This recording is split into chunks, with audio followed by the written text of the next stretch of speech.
morning mga friends, mga kapamilya, mga familia. At it's Sunday. Happy Sunday, everyone, everybody. At medyo ano kami ngayon nila kay lie low, stay home. At ayan sila kayo. Busy! Kuno! Gumagawa siya ng ano, ng ang tawag dyan, ha? What you making? Lemon jam, but no sugar. Lemon jam with no sugar. We're using Monk fruit. monk fruit sweetener. Ito yung binabanggit ko sa mga vlog ko na ano, sugar. Oh, it's not really sugar. It's not sugar. Sweetener. Sweetener.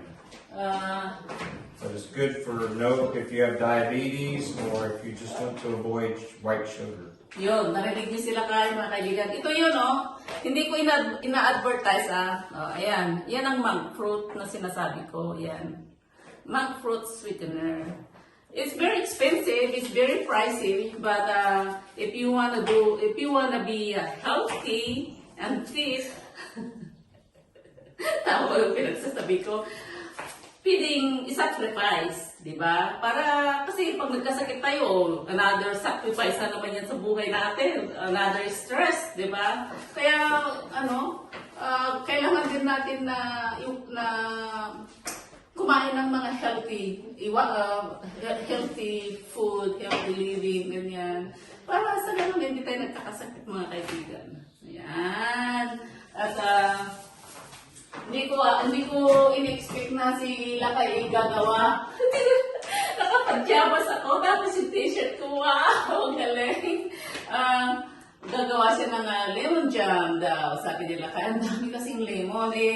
Kanina, sabi ko, gagawa sana ako ng lemon cake. Wala akong nawawalan ako ng isang ingredients, kaya nawalan ako ng gana. Tapos, gagawa din sana ako ng yung, may binigay yung landlord na naman namin na na berries, yung white berry. Talagang wala ako sa mood ngayon. Ayaw ko kung bakit, mga kaibigan. Siguro napagod ako dun sa pagruruot, pagdadamo dun sa mga taniman namin sa bukid. Kaya ito, mga kaibigan, sila kailan muna magkikilos-kilos ngayong araw na ito. Mag-aantabay lang ako. Pero he's doing his own recipe. He's doing his own lemon jam recipe. Marami din ako mga recipe ng jam, pero he's doing his own. Ayun. Tapos pala, nagbigay yung neighbor namin ng dessert na naman, mga kaibigan. Oh, di ba? Early blessings. At nagbigay yung friend neighbors or kaibigan namin kapitbahay ng dessert daw. He been telling us yesterday that you better stay home so I can give you some dessert. O, di ba? Ang babait ng mga neighbors namin dito, kahit nandito kami sa kalagitnaan ng bukid, mga kaibigan. At kunin ko.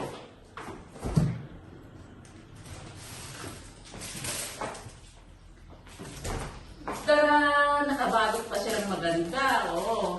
Yan, he said that we have to put it in a fridge. So, nakalagay sa fridge kanina pa. Sabi ko, sige na nga, maligo na nga ako at makapag-vlog ng konti. At ayan, mga kaibigan, habang nag-work sila ipapakita ko sa inyo yung binigay ng kapitbahay namin dessert. Yay! Kasi mamaya mag-big-rest sila kay. Tignan natin, mga kaibigan, ha? Abangan. Abangan ninyo. It's hard to eat healthy when you have good neighbors. I know, right? Pero minsan-minsan lang kami kumakain ng mga dessert na ganit na sweets. Kasi whatsapp din namin ang pinakain namin. Oh, wow! Look at this, mga kaibigan. Oh, wow! Look at that! It's so yummy! Wow! Talaga naman ang mga neighbors namin, mahal na mahal kami. Ayan, mga kaibigan, di ba nakita nyo? Yan. At abangan natin ang lemon jam nila kay. Ayan ang lemon jam ni Lakay. Madama. It's boiling. Diba? Ganda. Oh, ganda ng kulay. Yellow. color of the year. Yan ang lemon nilakay. Abagan natin mamaya ang resulta. Cha-ching! Chuk, chuk, chuk, chuk. Ay, tinutulungan ko sila kayo na magluto kasi na-busy siya sa paggawa ng lemon jam. Kaya ito, sabi ko ako na lang ang mag-prep nitong mga lulutuin. Ito mga kaibigan, ang tawag kasi dito, parang squash ang tawag nila dito eh. Parang zucchini na bilog. Oh.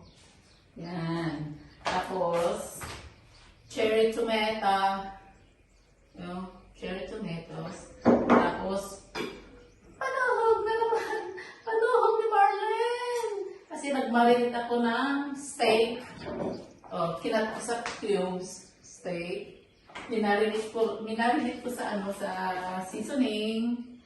Tapos si Lakay, sabi niya feel daw niya kumain ng T-bone steak.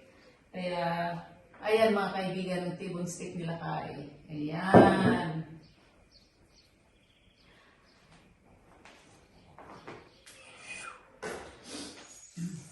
Kamayin ko na lang mga kaibigan. I already washed my hands so many times. So I'm just gonna use my hand to prepare the food. Ano lang naman, tuhog-tuhog, di ba? Tuhog-tuhog. And then the steak. And then the cherry tomato. I'm just gonna do like this. Pahaba ang pagtuhog para hindi mahulog. Di ba?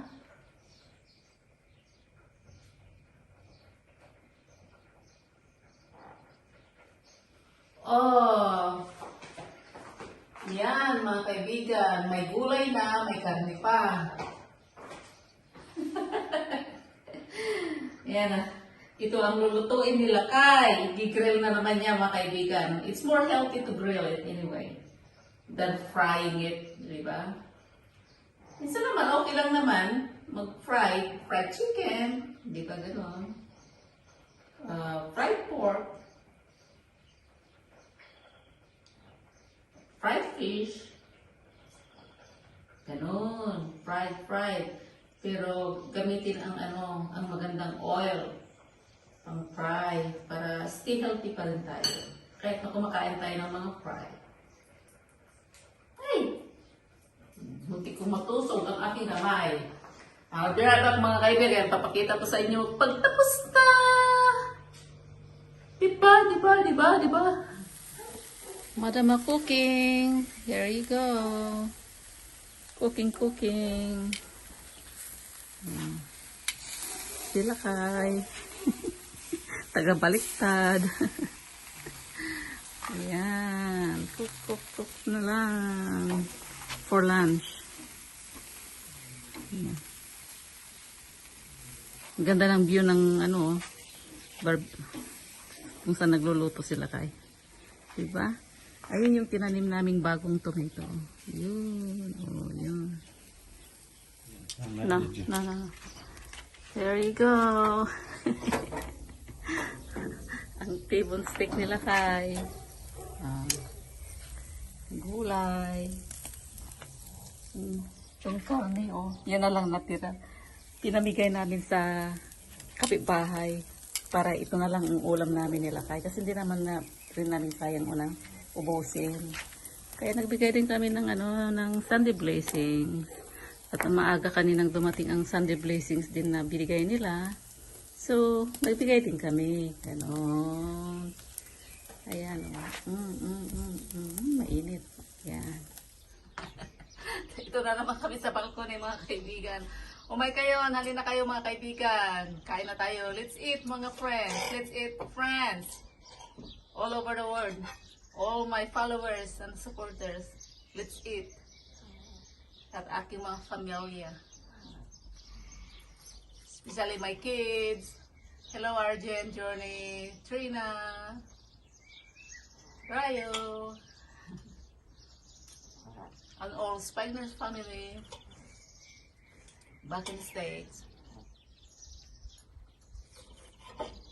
Oh, para sa inyo mga kaibigan, unang cut. Sarap. Gulay. Tinuhog ko si gulay. Zucchini and cherry tomato. Super yummy.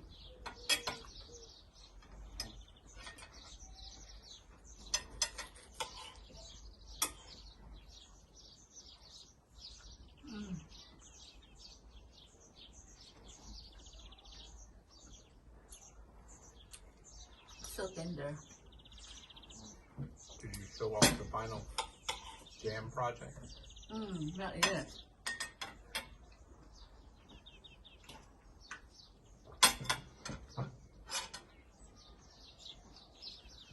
I bring some sauce but for the steak, but I think I don't need it. Like I had a good marinated taste.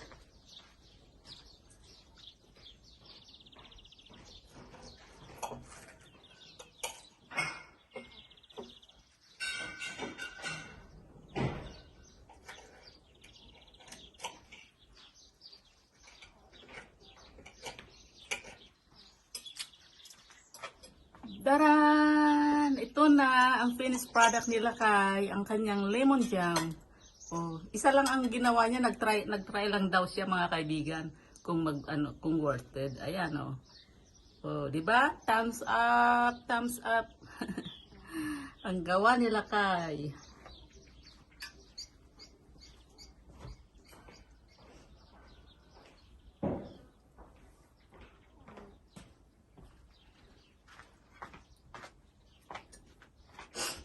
Kayo mga kaibigan, ano ang Sunday nyo? Sunday banding ninyo or anong mga linuto nyo today?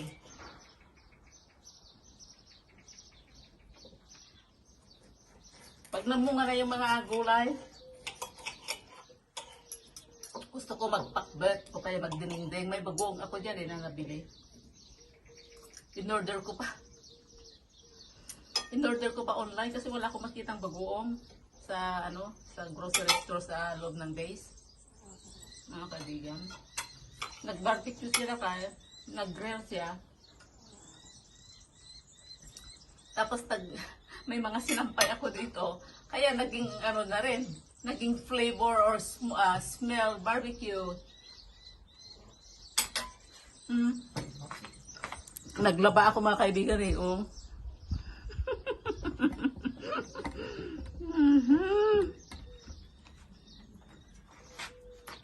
O siya mga kaibigan, at tapusin lang namin nilakay ang aming tanghalian at nakapagpaligo na rin kami sa kapitbahay. Halos binigyan na namin yung yung mga nakatuhog.